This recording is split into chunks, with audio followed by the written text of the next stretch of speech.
Storytelling is the foundation of everything.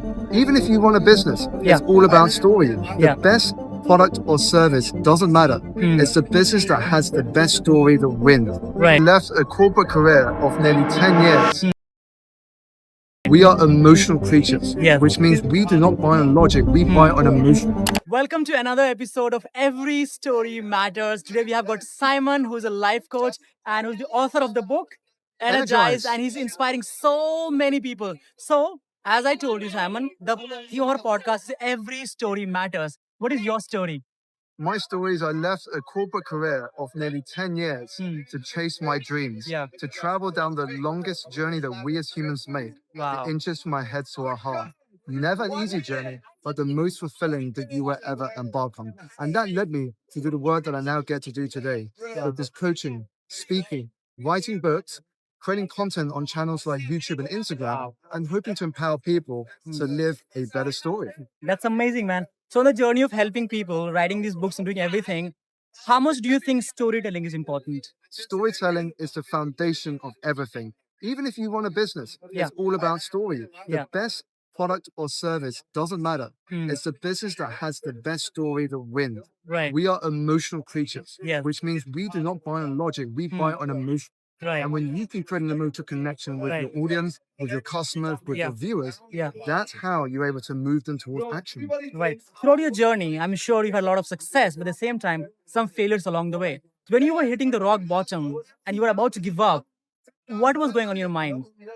For me, it's understanding and accepting that whatever path you are on, if you are looking to grow yourself, Yeah. you will always face setbacks, failures, and challenges. If you can accept that, if you can find peace that you will experience these things, Right. then you will look at them as lessons, Yes. as redirection, Yeah. as the ability to learn more about how strong you are, so you can come back and use that as wisdom and experience to thrive over the long term. Lovely. Failure happens, Yeah. but how you respond to it, that is Yeah. what matters. Lovely. Give us, our viewer, 3 reasons why they should go and grab your book right now.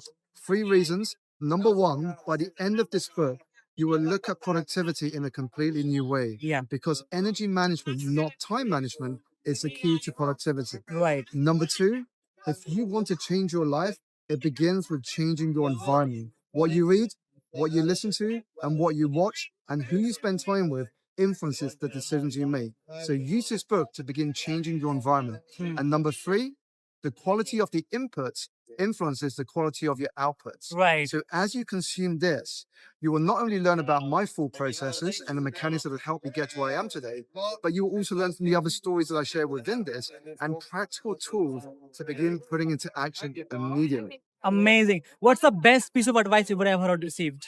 The best advice is to collapse that gap between idea and execution. You see, enthusiasm and talk is common, commitment and execution is rare. Yeah. So be someone that embodies a strong bias Yeah. towards action.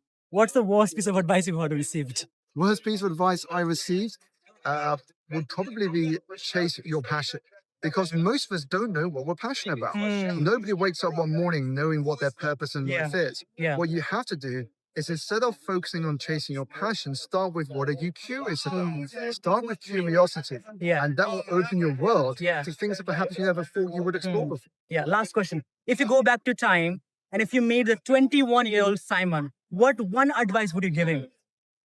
Trust and believe in yourself, because there are always two sales that occur.